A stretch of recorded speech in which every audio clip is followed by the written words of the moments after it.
La journée du vendredi 19 septembre 2014 n'est pas passée outre. Comme à l'accoutumée, le représentant légal et chef spirituel de l'église kimbangiste, sa divinité Simon Kimbangu-Tiangani, a présidé le culte matinal comme d'ordinaire. Le culte a connu la présence des fidèles kimbanguistes et le point de chute a été le message de sa divinité Simon Kimbangu-Tiangani, comme ces images le justifient.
Culte matinal terminé. Le chef spirituel est toujours là, ensemble avec ses fidèles kimbonguistes, pour remplir ses devoirs. Recevoir et bénir les fidèles kimbonguistes.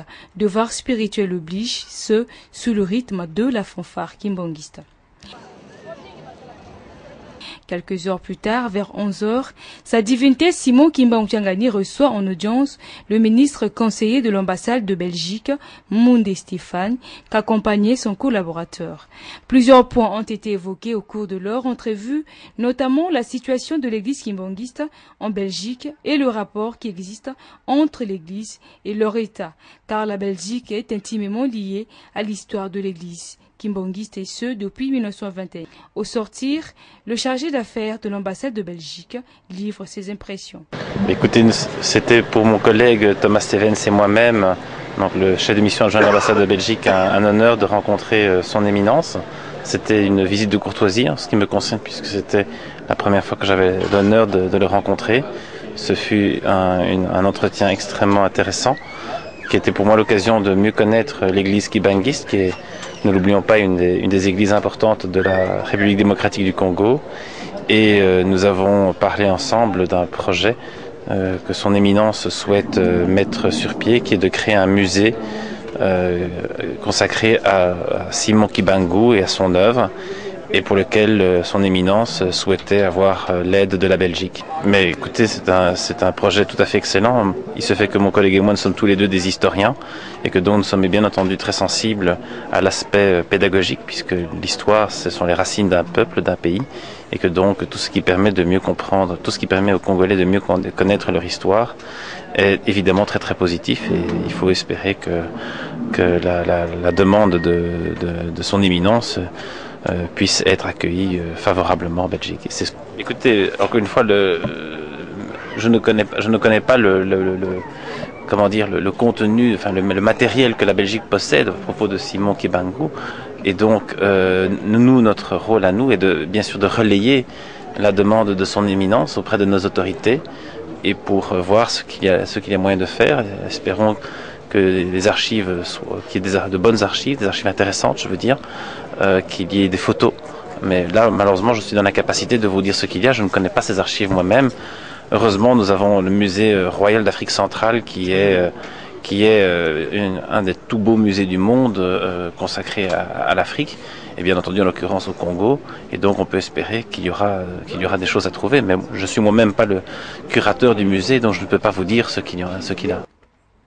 Après ces échanges avec le ministre conseiller de l'ambassade de Belgique, Moundé Stéphane, et le conseiller politique Thomas Steven, sa divinité Simon Kimbangu s'entretient ensuite avec le directeur général du Rail Group électromécanique, Roland Yagi, sur l'électrification de la station d'Nkamba. Bon, je suis venu pour lui faire le compte rendu par rapport à l'avancement du projet. Je lui ai fait le rapport. Et chaque fois, on s'est entendu avec lui, le tenir informé à chaque fois l'évolution des travaux sur place à Kamba. Effectivement, comment évolue le travail? Ça marche très bien, ça évolue très bien. On a terminé pratiquement toute l'implantation du réseau basse tension. On a entamé le réseau moyenne tension. Et bientôt, on va entamer la ligne qui est de 70 kV, de 70 kV, qui mène de Sanga à la poste Ngombe Matadi, qui va alimenter Kamba en énergie. Vous savez, ce sont des projets techniques, purement techniques. Et vous savez, le site de Kamba, c'est pas un site facile, hein, surtout quand il pleut. Hein. Donc, on doit faire quelque chose de propre et de correct. Le plus vite possible, ça sera mieux et pour nous et pour vous. Donc, je pense, mais à l'allure que les choses avancent, ça va très bien. On peut être vraiment satisfait. J'espère le message là, quand le courant est là, tout le monde va avoir le message maintenant déjà à la portée de tout le monde. Hein. C'est ça le souhait de tout le monde.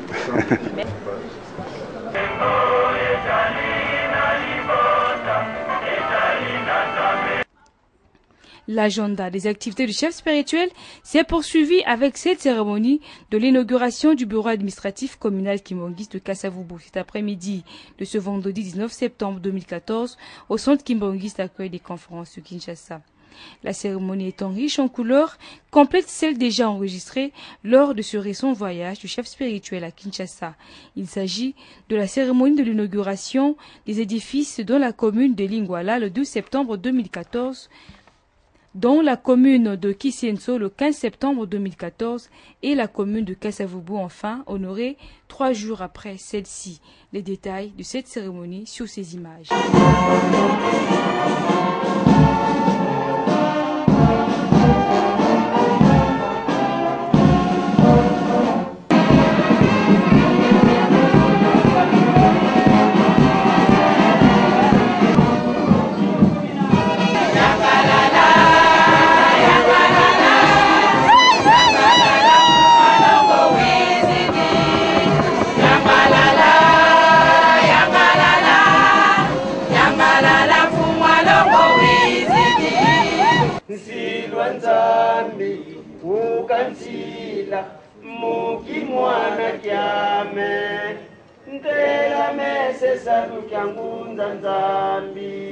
Na kombo ya tata mwana pe molimo mosantu maloba ya bandimi ya lingomba ya Kasavubu epa ya mokonzi ya bule na mokolo mwa lelo ya bofongoli bureau communal ya commune na biso lelo vendredi le 19 septembre 2014.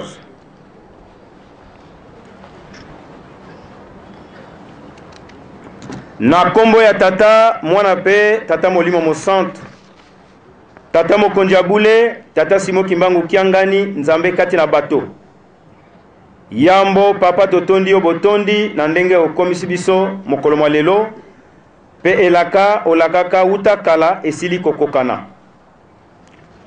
Tata mokonzi ya bule na bolandi maloba na yo ya mokolo na mokolo ete bolingo mibeko pe misala nantina misala papa osengaka na biso tango inso ete totonga nkamba pe totonga ba paroisse pona kokokisa maloba na yo biso bana na yo ya commune na Kasavubu totongeli yo bureau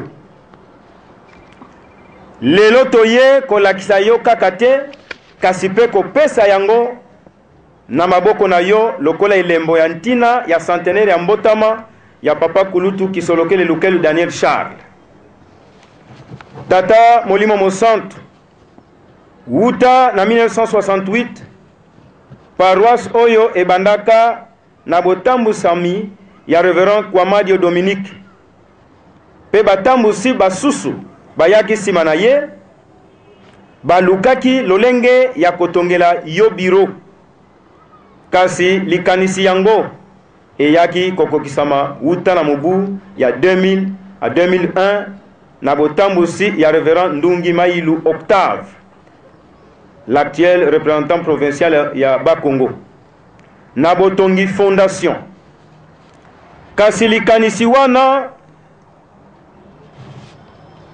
na sima ya bambula zomi na mibale na tango ya centenaire ya mbotama ya papa Kisolokele Nzambe Tata bana na yo ya Kasavubu baye kozwa likanisi ya bosilisi misala oyo babandaka utakala.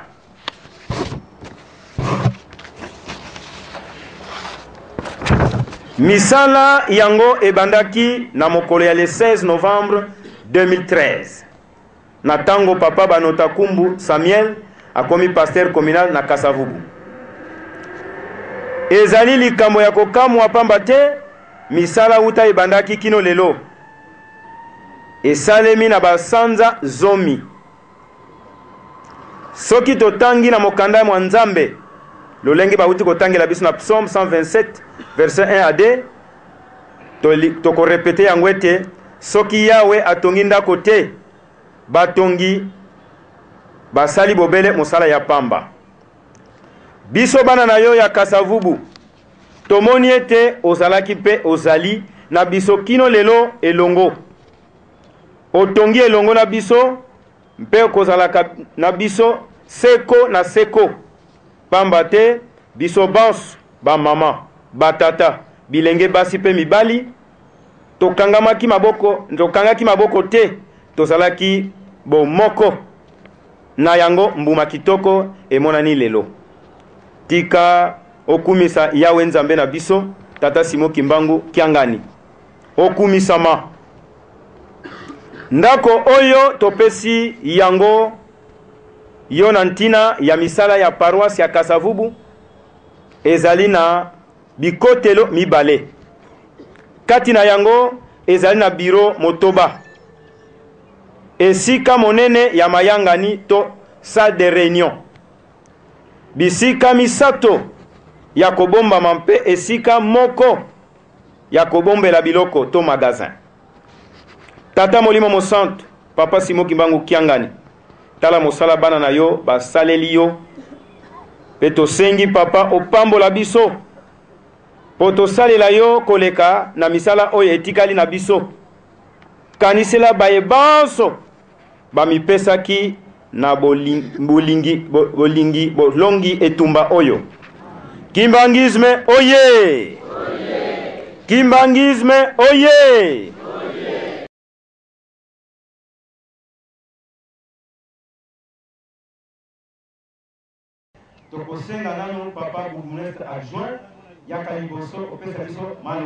À son éminence, le chef spirituel de l'église Kimbanguiste, honorable député, monsieur le représentant provincial de la ville de Kinshasa et révérend pasteur communal, au nom de toute la population de la commune de Kasavubu, je tiens à remercier son éminence, le chef spirituel de l'église Kimbanguiste, pour ce geste combien louable qu'il a mis dans notre commune pour la construction de ce bureau communal. Cela montre que déjà la volonté du chef de l'État, notre président de la République, sur la modernisation est déjà à la base pour le développement de notre commune et surtout de notre République démocratique du Congo. Ainsi, au nom de Maman Boukoumestre empêché et au mien propre, je déclare ouvert ces bons bureaux, ce bien bureau communal pour la commune de Kasavubu. Je vous remercie.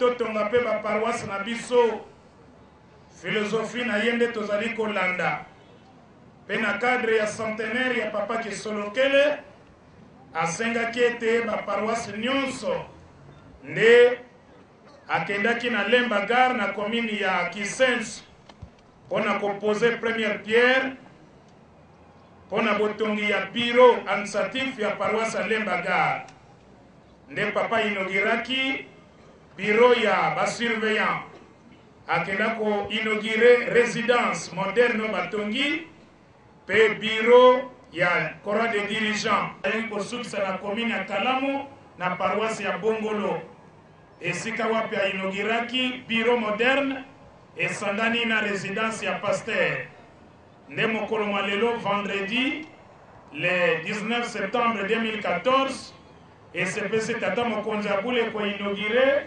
bureau moderne oyo commune ya Kasavubu babongisi na ntina na centenaire ya papa Kulutu ndenge toyoki esalemi na mwa basanza muke eza kobotama lokola mayebo bato nyonso baza kokamwa tozali kofelicite paster Banota pe bandimi nyonso ya Kasavubu na tour ekoya lokola papa alaki ete après le 12 octobre akozongela biso na ville ya Kinshasa nde akokontinue série ya bainauguration po barésidence batribune babureau moderne même balatrine ebongisami na baparoisse presque nyonso kuna na Mbudi résidence pe tribune moderne na Kintambo tribune moderne na Matete bazotonga résidence ya pasteur na Njili bazotonga résidence ya pasteur na Masina Mapela tribune et bureau moderne na Masina Kimbangu tribune moderne na Bumbu bureau en étage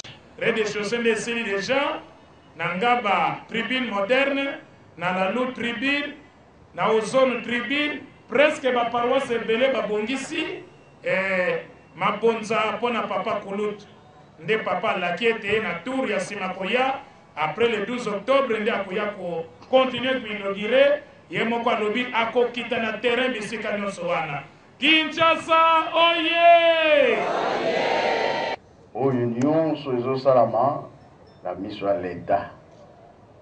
Pesi merci epai ya chef de l'État tata bourgmestre aye kolakisa nde elongi ya chef de l'État toza na esengo liboso l'État biso nde nsima bongo mpe bongo te kambo nyonso kosala otemoin azala temoin ya tata Nzambe nani temoin ya mutu nani voilà kambo na biso ezwaka place epai ya tata Nzambe pamba te tokokisaka nyonso toye kofongola nde bureau ndenge toye kofongola bureau makambo na biso nde kovanda na kati na bureau mutu nyonso nalingi nakende nkamba nalingi nakende sika nyonso olingi okende kende kozwa kimbangi wapi na bureau olingi omona tata pasteur ya paroisse okomonela ye wapi makambo nyonso wapi etongamaka te tozwi esika nango topesi merci biso toye kofongola na biso ezali boye bango misato tata mwana pe tata molimo santo toye kokotisa bango na kati eza bureau na bango makambo nyonso etambola ndenge tata Nzambe alingi bongo mpe bongo te ya mingi ezali te Kasavubu commune Kasavubu topesi bino longoni to félicitation maboko na bureau moko ya kitoko nayebi te soki bureau nini lisusu ekolo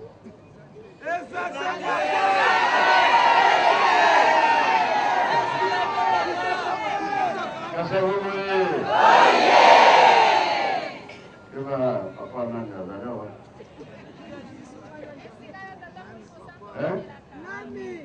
honorable azali awa ye bureau na ye wapi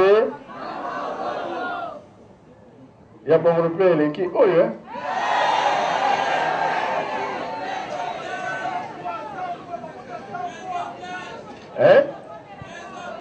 Kasavubu bamercie soye belaka soya ya mingi ezali te toye kofongola nde biro ya Kasavu tosisi na kombo ya tata mwana mpe tata molimo santo amen.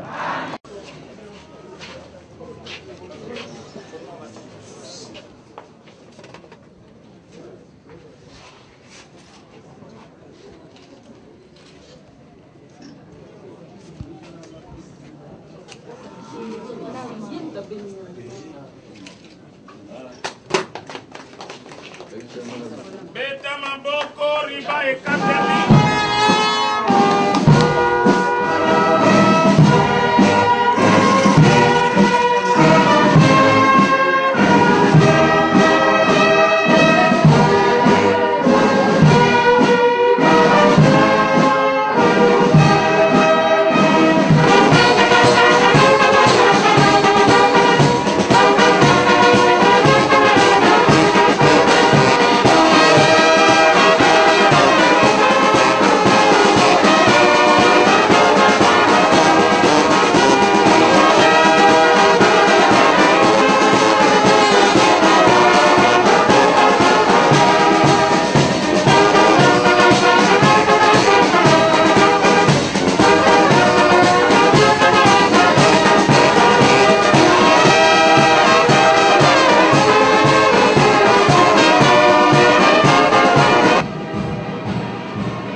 Je suis signé Son Éminence Simon Kimbangu Kiangani, chef spirituel et représentant légal de l'église kimbanguiste. Félicite vivement le révérend Banota Kumbu Samuel et tous les fidèles de Kasavubu pour l'initiative qu'ils ont prise de construire ce beau bureau moderne dans le cadre du centenaire de Papa Kisolokele, que j'ai l'honneur d'inaugurer ce jour, le vendredi 19 septembre 2014. Que Dieu bénisse le pasteur communal et tous les fidèles de Kasavubu. Que à Kinshasa, le 19 septembre 2014, signé Simon Kimbangu Kiangani, chef spirituel et représentant légal.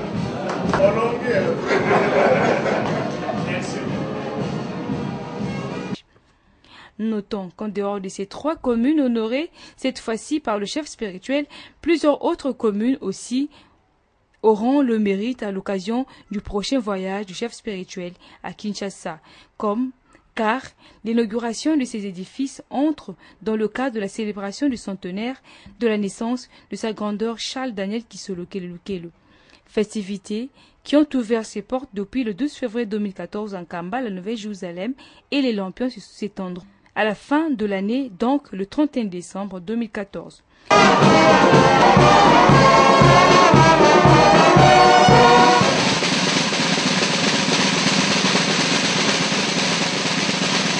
Entre-temps, sachez que ce jeudi 18 septembre 2014, sa divinité Simon Kimbangu Kiangani a conféré avec le corps médical kimbanguiste, question d'avoir des directives dans le sens de leur travail.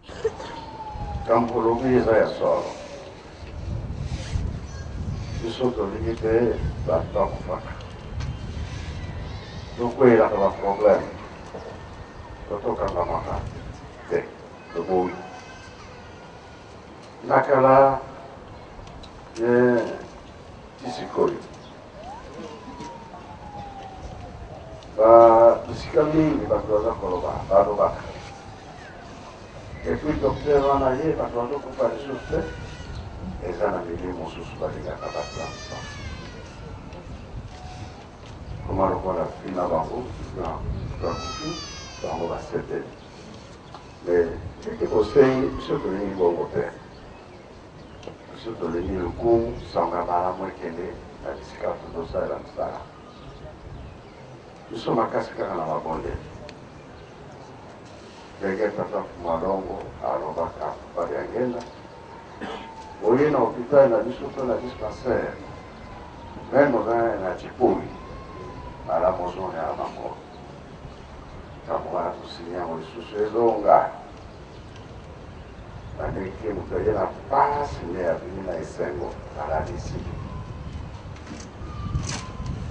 o ala kususu leuta na maboko sapa muna sui bakangi likambo na bango docteur kosala nyonso d'esprit mathématique les lattes de la papasse c'est souvent reçu les agresseurs on a pas pouvoir Rwanda afin de la makanisi naye mabe kasi ela kuna la famille de la hôpital et donc les allez bongo parce que la guerre a fait d'aller tout ce que tu as noté kama tusenga on peut tout dans la place ya biso moko ya misala za fongolela biso sengeli bapangolela la partout kiniaka on a vraiment tout présidence la likanso oye nango poso zambe de soba misala. Aussi, contribuer à la compétition de Tinsani pour la construction de la station d'Unkamba. On a programme de Yokanaki Nankamba. Faiblesse wana pe simutia wana bakonde. Ocho zaba ananda photo tonga. Awa boye dozui bat bangi basa isa biso bazo belea. Suwe nanga susi nanga toko kisa. Oyo papa lo basi. Hôpital ya minene tonga na ho. Alexa déjà la place pour tirer en haut. Makanisa sale kozala. Toye pour la papa toye pour la contre sala. Bon. La rencontre s'est tenue dans la matinée. Nous sommes association des médecins kimbanguistes, au sein de laquelle on retrouve tous les kimbanguistes médecins prestants dans les DKS et non prestants dans les DKS. Nous sommes venus voir le chef spirituel, Papa Simon Kimbangu, pour lui poser nos problèmes spécifiques en vue de recevoir des solutions spécifiques. Quand vous venez de nous entendre ici, nous avons des problèmes sérieux au sein de notre association. Et pas plus tard que 3 mois, il y a 2 de nos confrères qui ont été à la prison de Makala pour cause de l'exercice de leurs fonctions. Ils étaient dans une salle d'opération et dans la salle d'opération il s'est passé des choses, il y a eu des décès. Bien que les médecins n'étaient pas vraiment coupables. Mais comme dans la chirurgie, les chefs du bloc opératoire, les chefs de la chirurgie, c'est les médecins, on avait pris nos confrères. C'est une situation qui bat son plein actuellement à Kinshasa. Alors, nous ne voulons pas que cela se pérennise. Voilà pourquoi nous sommes venus demander une solution spirituelle pour que plus jamais ces genres de choses arrivent. Enfin, dans la soirée de ce jeudi 18 septembre 2014, sa divinité Simon Kimbangu a échangé avec la chorale des dirigeants, la chorale des enfants kimbanguistes Koreki et la chorale inter-Yeska. Au menu, le développement intégral de la station d'Unkamba.